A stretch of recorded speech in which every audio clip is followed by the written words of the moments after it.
We're on day 2 of factoring, and we're going to take a look at factoring trinomials. There are 2 different types of trinomial factoring. The first is when the lead coefficient has 1, and I'll show you what that means when we see the trinomial. Tri, remember, means 3, so our trinomials have 3 terms. Before we see how to factor, we're going to see where it came from. So I'm going to start by multiplying a couple of binomials, and we use distributive property. So we take the first x, multiply it by the second x, and we get x squared. Distribute the x to the 3, and we get 3x. Distribute the negative 9 to the x, and we get negative 9x. And distribute the negative 9 to the 3, and we get negative 27. What happens is we've got 2 like terms in the middle, so we're going to combine these like terms. We get x squared minus 6x minus 27. So let's think about where these numbers 6 and 27 came from. They came from the 9 and the 3. 27 is negative 9 times 3, and negative 6 is negative 9 plus 3. So we have the same pair of numbers that add to our middle term, or our b, the coefficient of x, and multiply to our constant, or our c term. Alright, so here are our trinomials. Our first trinomial has a coefficient of 1. That means our a value is 1. This is when we use what's called the t-chart method. Now you don't have to set up the t-chart.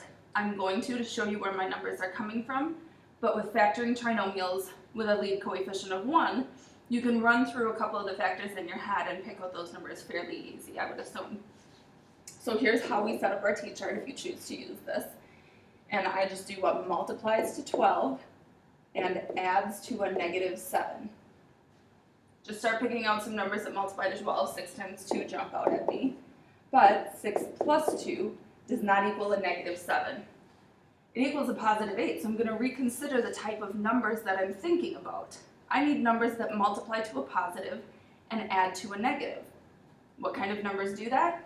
If they're both negative. Since 6 plus 2 gave me an 8, not a 7, I'm going to pick a different pair of numbers. I'm going to try 3 and 4. Negative 3 times negative 4 gives me a positive 12, and negative 3 plus negative 4 gives me a negative 7. So that's step 1, that's our t-chart.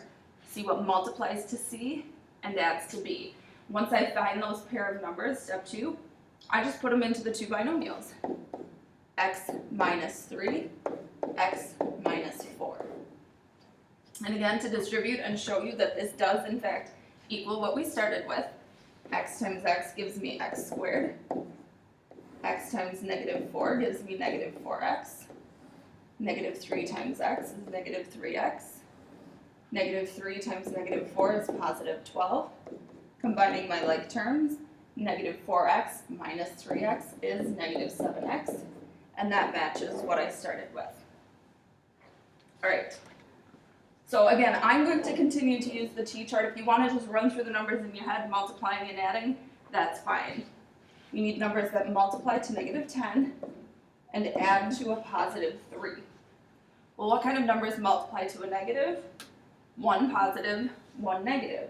So if I try negative 5 times 2, negative 5 plus 2 gives me a negative 3. Well, remember, when we're adding a positive and a negative, the answer keeps the sign of the bigger number. So I need my bigger number to be positive.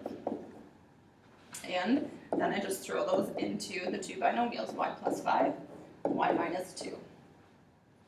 We'll look at one more. This time we are multiplying to a positive 16 and adding to 17. Well, the first numbers that jump out at me that multiply to 16 are 8 times 2. But 2 plus 8 gives me 10. We've got 4 times 4. But 4 plus 4 gives me 8. The other numbers that multiply to 16 are 1 and 16. And 1 plus 16 does give us 17. So we set up our binomials, n plus 1, n plus 16. Now as a reminder, we can multiply in any order. So another correct answer would be n plus 16, n plus 1.